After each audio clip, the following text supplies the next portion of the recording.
Yeah, hello, I'm John. I'm an alcoholic. Hey, John. Yeah, so as I said earlier in the question and answer session, when I came in, totally beaten, totally broke, through steps 1 to 3, I recognised that, at the core of a lot of this was myself. Self-will run riot. And a big commitment in step 3 is to try and move away from self-will and connect to God's will, handing our will in our life over to the care of God. So step 4, well, for me, I had my self-will manifested in many different ways, in resentment, in fears, in misconduct that I'd done. And for me, step 4 was actually a really sort of clinical process, a fact-finding mission, going back through my life and seeing where I had gone wrong. Firstly, in resentment. Where had I been resentful? To whom? To what people? To what institutions? To what principles? Now, what was funny, when I first came in, I didn't really think I was a very angry person. I didn't really think I had many resentments. I stopped drinking. I started doing, steps 1 to 3. And suddenly, I no longer had, for me, like alcohol was almost like antiseptic and antidote to these feelings, these angers, resentments, fears inside. And every time I drank or I used pornography, I could close them down, I could forget about them. Well, now I wasn't drinking, these angers, these resentments suddenly came flooding in. And for me, one of the biggest resentments was really towards my family, towards my mum, my dad, my brother. And so before I knew it, I was writing out these resentments, as Nico talked very clearly about column 1, column 2, column 3. Resentful at my mum, the cause, what had she done? She had a mental breakdown. She wasn't a proper mother to me. Affects my self-esteem, pride. It was going through these 3 columns and realising just actually how much anger there was there, how much of my self-will was still so entrenched in how I perceived the world and people around me. Anyway, so in step 4, I did these 3 columns, and then there's an amazing bit in the big book. They call it like the bridge passage, where it encourages us to stop, pause, take a step back, and look at the situation. And with the help of a sponsor, one of the things that I'd realised is going through life, I had this script about how I wanted people to behave. I wanted my mum to be a certain way, and I wanted my dad to be a certain way, and I wanted my friends to be a certain way and treat me in a certain way. Now, every time they didn't treat me in the way that I thought they should treat me, I got angry, I got resentful, and they were on my step 4. They weren't doing what I thought they should be doing. But hang on, I'd made a commitment to turn my will and my life over to God. It's no longer about my script. And so I have to get rid of that script. I have to lose that script. A big premise in that script was that if my mum behaved in a certain way, if my dad behaved in a certain way, I'd be happy. Things would all be well.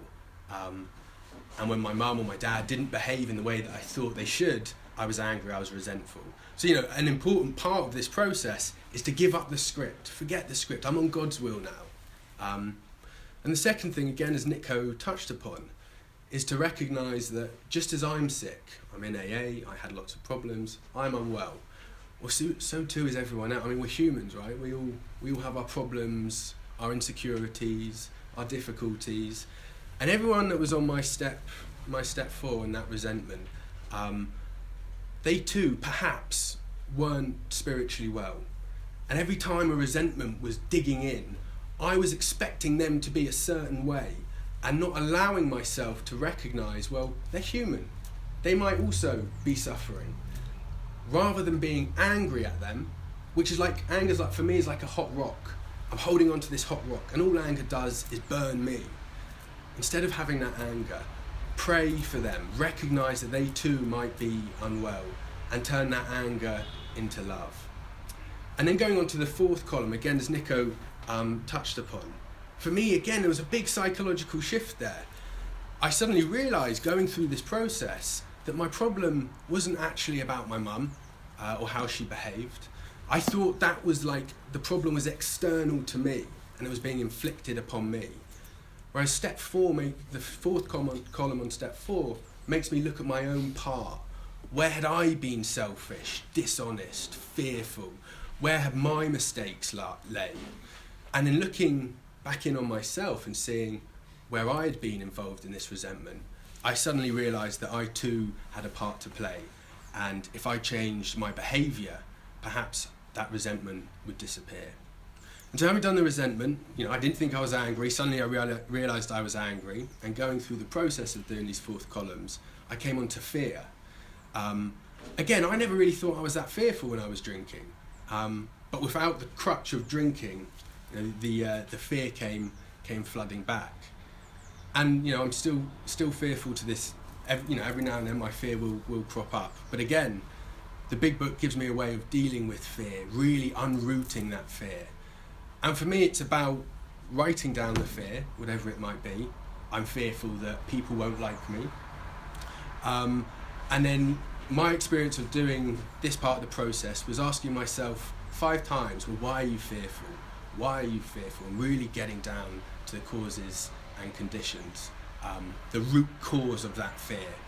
And so for me in my life, I realised that a core fear for me is I want everyone to like me. I want you all to like me. When you think I'm great, I want my fellow AAs to think that, wow, he's got a good program. And my fear is for you guys to like me. And that means I'm constantly worried that you won't like me, that I'm not going to live up to expectations of what I should be. And so I'm constantly living in the future. What are they thinking of me? How are they going to perceive me? Maybe they're going to realise that I'm a bit of a fraud. And with my resentments, I'm constantly in the past. Like a radio player, you're constantly dwelling, going over that injustice. I can't believe my mum said that to me, going over and over, till this is a massive problem. Anyway, step 4, getting that all down on the paper. Your fears, your resentments, and your sexual misconduct. Now moving on to step 5, for me that was the process in which I shone a light. I shared with my sponsor and God those defects of character, those twists of character, the resentments I had, the sexual misconducts I had. Now for me, I always, especially when I was drinking, I had a sort of image of myself that I wanted you to see. If I was with my family, I wanted them to see that I was a good boy, I did the right things, I was going to university, I was kind. Whereas deep down I was hiding my drinking, I was using pornography. There was another side to me, one that was kind of kept out from the dark, that festered inside. And step 5 blew that open. Suddenly I had to share what I'd written in step 4 to another human being, being honest with the harms and the fears and resentments that I had. And for me that was an exceptionally liberating process, because I'd been someone who had projected an image of myself, who kept these things secret, and by throwing them open, being honest, I moved towards God. So 6 and 7. 6, when I remember reading it, we're entirely ready to have God remove all these defects of character. At first, I was thinking, entirely ready to have God remove all these defects of character. Well, surely if God's going to remove all my defects of character, I'm going to be a saint. I mean, this is amazing. This is an amazing promise. God can remove all my defects of character. And I was really sceptical about that notion. I thought, well, if God removes all my defects of character, suddenly I'm this sort of enlightened Buddha, perfect human with no problem. I don't believe it. I don't believe it at all.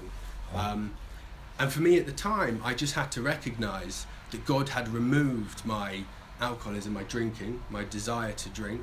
I'd been drinking from the age of 12. I came into AA and I stopped drinking.